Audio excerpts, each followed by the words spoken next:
నమస్తే, welcome to news అడ్డా. తెలంగాణ భారతీయ జనతా పార్టీలో ఏం జరుగుతోంది? ఈసారి అధికారం మాదే. హైదరాబాద్ పేరును కూడా అధికారంలోకి రాగానే భాగ్యనగరంగా మార్చేస్తాం. డబుల్ ఇంజన్ సర్కార్తో రాష్ట్రాన్ని అభివృద్ధి చేస్తాం. ఇవన్నీ తెలంగాణ భారతీయ జనతా పార్టీ నేతలు తరచూ చేసే కామెంట్స్. ఇకపైన రాబోయే అసెంబ్లీ ఎన్నికల తర్వాత రాష్ట్రంలో అధికారంలోకి వచ్చే సంగతి ఎలా ఉన్నా, తాజాగా ముగిసిన మున్సిపల్ ఎన్నికల్లో పేలవమైన ఫలితాలు బీజేపీ కేంద్ర నాయకత్వాన్ని అసంతృప్తికి గురిచేశాయి. రాష్ట్రంలో దాదాపు 45 లక్షల సభ్యత్వం ఉన్న అటు పంచాయతీ ఎన్నికల్లో ఇటు మున్సిపల్ ఎన్నికల్లో ఎందుకు ఫెయిల్ అయ్యాం అనేది హైకమాండ్ వాదన. మరి స్థానిక సంస్థల ఎన్నికలపై పోస్ట్ మార్టం చేసిన బీజేపీ సెంట్రల్ కమిటీ రాష్ట్ర నాయకత్వం నుంచి వివరణ కోరింది. పదవులు అనుభవిస్తూ పార్టీని బలోపేతం చేయకపోవడంపై సీరియస్ అయినట్టుగా సమాచారం. రాష్ట్రంలో 8 మంది ఎమ్మెల్యేలున్నా వారు ప్రాతినిధ్యం వహిస్తున్న ఒక్క చోట కూడా మున్సిపల్ చైర్పర్సన్ పోస్టును దక్కించుకోలేకపోయింది. 8 మంది ఎంపీలు ఉన్న కరీంనగర్ కార్పొరేషన్ మినహా ఇంకెక్కడా మున్సిపల్ చైర్పర్సన్ లేదా కార్పొరేషన్ మేయర్ చేజిక్కించుకోలేకపోయింది. కొన్ని మున్సిపాలిటీల్లో కార్పొరేషన్లలో సింగిల్ లార్జెస్ట్ పార్టీగా ఉన్న ఫలితం లేకపోయింది. కొన్ని చోట్ల ఎక్స్ అఫీషియో ఓటు హక్కును వినియోగించుకోవడంలోనూ పార్టీ నిబంధనలను గాలికి వదిలేసినట్లు పార్టీ కేంద్ర నాయకత్వం గుర్తించింది.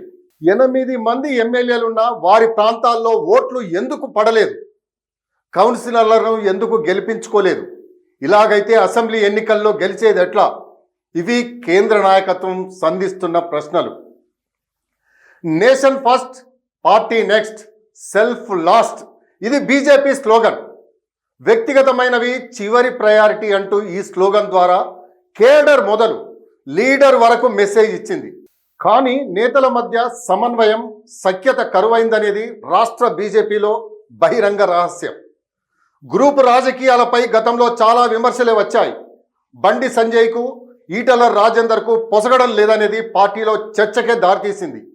ఆ ఎఫెక్ట్ కరీంనగర్ జిల్లా హుజురాబాద్ మున్సిపాలిటీలో కనిపించింది. ఈటల రాజేందర్ గతంలో దీర్ఘకాలం ప్రాతినిధ్యం వహించిన హుజురాబాద్ నియోజకవర్గంలో మున్సిపల్ ఎన్నికల ప్రచారానికి వెళ్ళలేదు. పార్టీ నేతలు రానియలేదు. బండి సంజయ్ కారణంగానే ఈటల రాజేందర్ వెళ్ళలేకపోయారనే విమర్శలు వచ్చాయి. చివరకు హుజురాబాద్ చేజారిపోయింది. కొన్ని మున్సిపాలిటీల్లో ఎక్కువ వార్డుల్ని గెలుచుకొని సింగిల్ లార్జెస్ట్ పార్టీగా అవతరించిన చైర్పర్సన్ పోస్టుల్ని ఎందుకు వదులుకున్నారన్నది కూడా పార్టీ హైకమాండ్ నోటీసులోకి వెళ్ళింది. ఉదాహరణకు మెట్పల్లిలో మొత్తం 26 వార్డుల్లో 10 చోట్ల గెలిచి మరే పార్టీ కంటే అగ్రస్థానంలో ఉన్న ఇండిపెండెంట్గా పోటీ చేసి గెలిచిన కార్పొరేటర్లను సైతం ఆకర్షించి చైర్పర్సన్ పోస్టుని దక్కించుకోలేకపోవడం కూడా రాష్ట్ర పార్టీలో చర్చకు దారితీసింది. సొంత పార్టీ కార్పొరేటర్లు చేజారకుండా కొన్ని చోట్ల క్యాంపులకు తరలించినా పరోక్షంగా ఇతర పార్టీలకు సహకరించిన ఘటనలు కూడా పార్టీలో వివాదానికి దారితీసింది. సొంత పార్టీ ఎమ్మెల్యేలు, ఎంపీల్లో ఎవరెవరు ప్రత్యర్థి పార్టీలతో సన్నిహిత సంబంధాల్లో ఉన్నారనే అనుమానాలు పొడసూపాయి. దీనిపై అధిష్టానం సీరియస్గా ఉన్నట్లు తెలుస్తోంది.